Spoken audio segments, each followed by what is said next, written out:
Alone in America, the first season, they are competing because they are thrown out in the Australian desert, and they are thrown out there and they can choose 10 things to bring with them. And they are not allowed to bring food, no guns, no rifles, nothing, a sleeping bag. The rest they have to build. And they have to create living completely alone in the desert. And I tell you, Tasmania, Australian is really deep forest.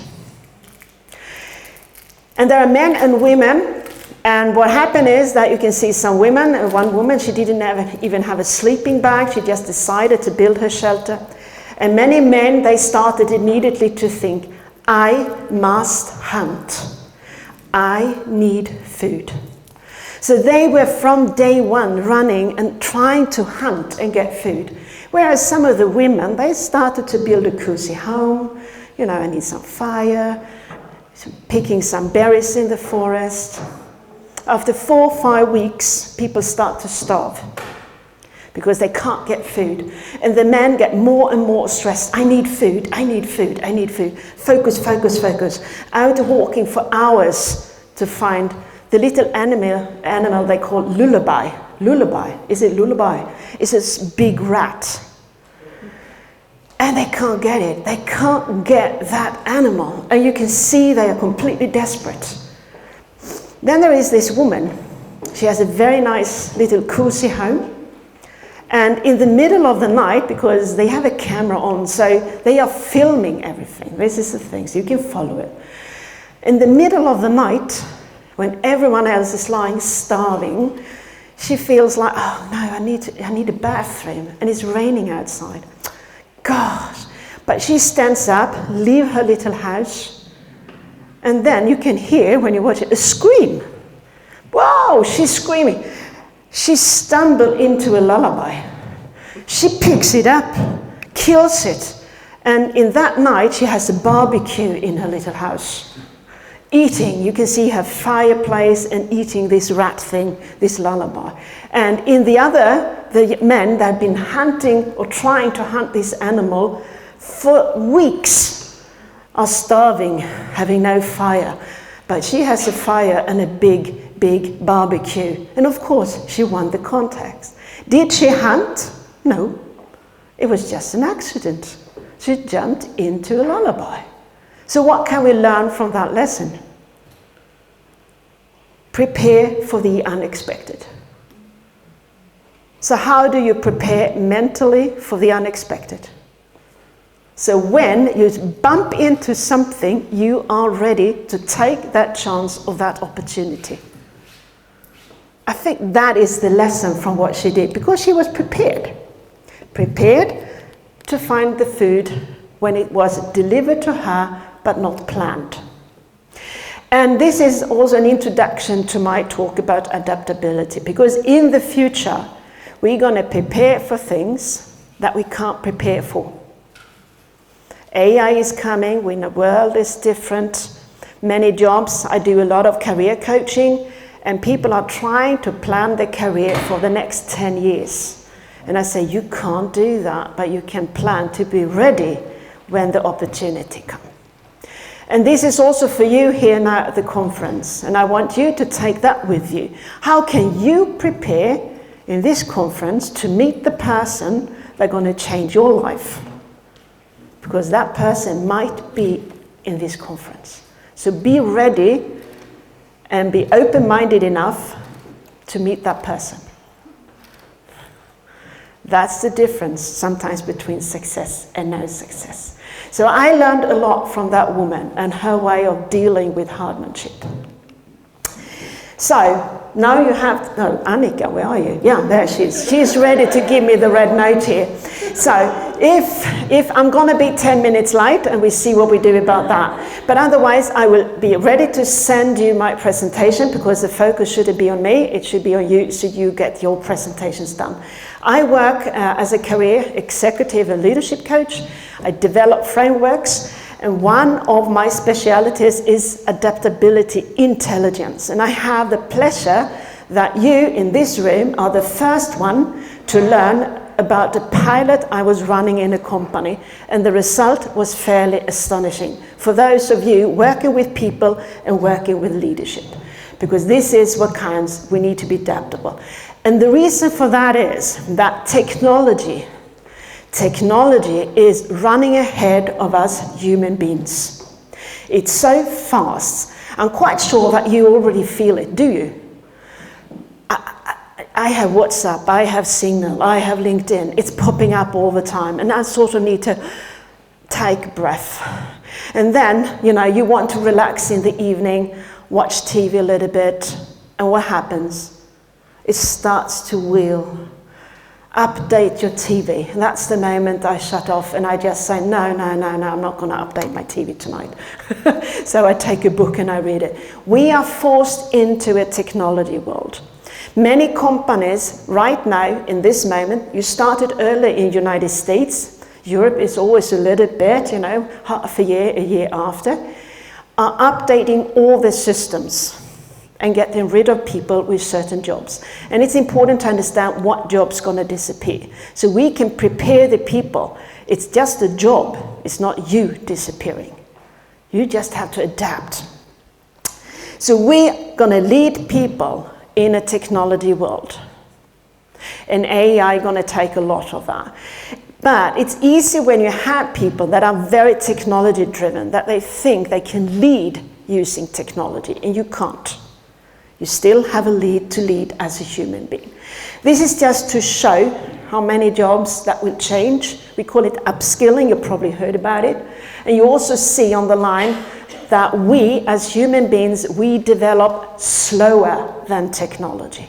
That's why we're fighting. We feel that we have to run to catch up with the reality. So, what happened, and I know many of you are going to talk about these things here, that's why it's so exciting. Resilience, stress, because people that feel they can't manage, they feel they are left behind in an organization, whether that is an individual or a team, that will lead to frustration. And that's a little bit of the pilot I'm going to show you. We could see it so clearly using that assessment. And that will cause anxiety and stress. And that is what we deal with as coaches. So we have IQ. Emotional intelligence has been on the map for 25 years with Daniel Goleman. But now we are talking about another intelligence, apart from culture intelligence, something also important to take in, but that is adaptability intelligence. But what is that really? Just to mention some of it, because that is a combination of that the person in question is open for new perspectives, that people are willing to learn new things, that people are curious, that people have hope, that people have optimism. Team support going to be important. You are not strong alone in a company. You need in a company to feel that you belong to a team and that the team supports you. You can immediately see if a team is not working. Company support. The company need to support the transition. So all these factors, they are important. So imagine that you have a company where the majority of the team don't feel hope.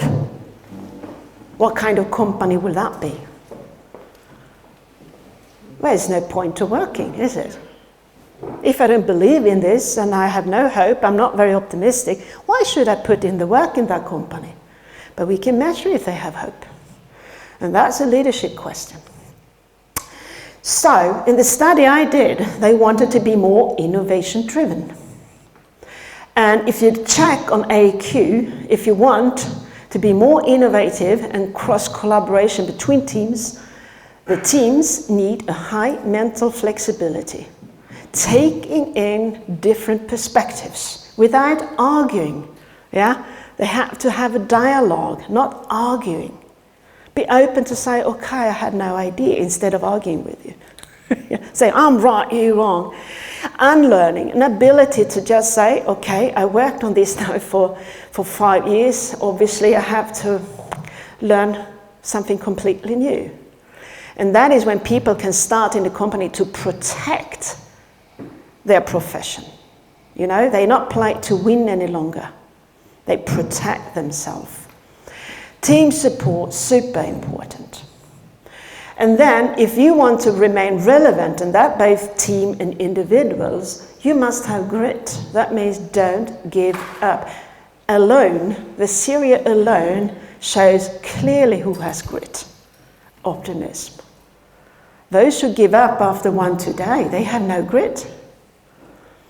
And learn again and hope. So if you guys, as a coaches, this is sometimes what I tell coaches, am I going to survive with my business or not? And I say, do you have hope to survive? Because if you feel you have no hope to survive, it's going to be difficult. You have to have hope on it. Mm-hmm. So if you are running a business or you are helping businesses, which I know many of you do, many companies focus on the technical aspect, but the thing is, your business can't be adaptable if your people are not. So they must focus on the people. My experience, where I come from, is that many companies today, they buy ChatGPT courses for the employees and make a checkpoint. Yes, we are AI ready because we bought a training course in ChatGPT. And I say that is not being adaptable just because you learn them to press the buttons. The adaptability and the change in the company is the people's mindset. And that, believe me, it takes a little bit longer to change. So, common pitfalls. I know you work with them, and you're going to talk about that for 2 days now. They feel frustrated. Progress is slow. People are starting to argue in the company. They are resistant to change. The good people, as some say, they are leaving. The great ones goes. They don't want to stay in the organization any longer. They don't feel heard. They feel neglected. And managers can say, I don't know, but some people are just quitting. At university, I have many chats with professors about that. If you don't get the best PhD students, you have to look at yourself.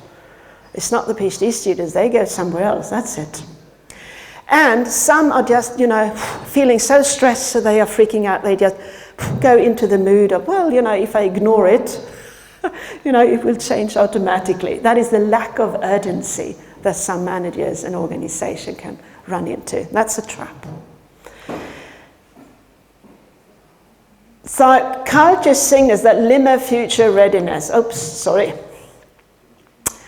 You start to protect territorial behavior, organizing your stuff, I'm going to keep safe, I keep this for myself. That's not a future skill. Some teams are pushing forward, and some teams, they are going backwards. We're going to watch what they are doing, and then we see. Individuals in the organization may be afraid to fail, lose the face, risk averse. If you want a company to be innovative, as a manager, you need to praise the people that fail. Don't yell at them, because that might be the people that are going to change your company. Internal dynamics, rewarding stability over creativity. That is documentation, policies, and etc., law, etc. So the only way I believe we can make a change is that we can measure the change. So we can tell the organizations and the managers to change the KPIs, so people work with the change constantly, day out and day in. So you can discuss something very, very concrete. And that is what I'm going to show you here shortly. What I discovered was that every team, and that was 10 teams in a company, every team had their own specific KPI. Team 1, high AQ. They had a very high AQ, but low alignment with the organization. Here you have the sales team. They are ahead of the time. Yeah, we are in the future. It was just they were running ahead of the organization completely. So they had a very high mental flexibility, but they didn't communicate efficiently with the rest of the organization and the teams. So they felt, no one is listening to us. And I said, nah, It could be so that you don't. So they need a different KPI. They have to improve their visibility. They have to participate more and collaborate more with teams in the organization, increase cross-collaboration. So they actually start to communicate not only with the management team, but with other teams, instead of actually backtracking the rest of the teams, because that is what they did. Yeah, you don't understand, and they are not doing that, and they don't understand. Wrong attitude. It's your responsibility as a team now to take the lead in the communication. That was the first KPI. Example 2. They had extremely radical ideas, but stuck in familiar methods. So they were sitting in the coffee room having extremely radical ideas, but themselves working, they used standard methods that they felt very comfortable with. So they were actually not taking so many risks. So they had strong ideation, but low unlearning. And they played to protect. Because if we keep to what we are doing, we are safe. Yeah? If we keep up to doing what we do, we are safe. So what they need to do is to play more and fail. And they have to reflect and document one failed idea every week, openly to the rest of the organization. So they learn to communicate that we tried this, but we failed. So they move out of the play to protect. And they also had to launch pilots, so we move them out of the comfort zone and the failure aspect. Then we come to team 3. They struggled with new perspectives and lack of hope. This team had absolutely no hope. They had very low openness to new ideas, poor unlearning, and they had no direction. This was the only team in the organization, if I put it that way, that actually need to increase the empathy and the emotional intelligence. And this was in fact a leadership question. The leader needed to bring in some hope into the team. So they have to improve team morale and shape a purpose, so this team understand why we are doing. This was a team that felt completely left out and was frustrated and felt that didn't even belong to the company. So this is just an example of 3 teams in that company. Stunningly, I'm going to just shortly bring that in. Shortly, before I'm coming to close here, I did another, I don't have it on the PowerPoint. Remember, this company wanted to be more innovative. And then I checked men and women and checked if I could see a difference between the men and the women. And now I'm asking you guys, are you brave enough to guess if men or women were not more innovative, according to the data I have? How many believe that the women were more innovative? How many believe that men were more innovative? The women in this organization are very extroverted. And it was the men that were introverted that were the innovators. And they were completely silenced in the organization. No one listened to them. They were sitting working hard, having many ideas, and they didn't communicate. And I could identify 5 of these men in the organization. And I said, hey, you have innovators, but you don't recognize them. You don't see them. You have to, and you are coaches, so what do you need to improve to see these men as a leader and as a management team in that company? What is missing? Listening. Coaching leadership. The coaching leadership style. We had that in Sweden for 30 years. Ask questions, listen, and read between the lines. Yeah? Then you figure out these things. Don't tell people and just think that people that speak loudly and have many ideas are the people with the ideas. That's a big, big learning for this company. So with that said, I'm come to the end here, and I think I managed my time fairly well here, so we can keep up to the schedule. But I'm fully passionate about this pilot I did. So if you're interested, I'm willing to share everything, because there's so much more into this one here.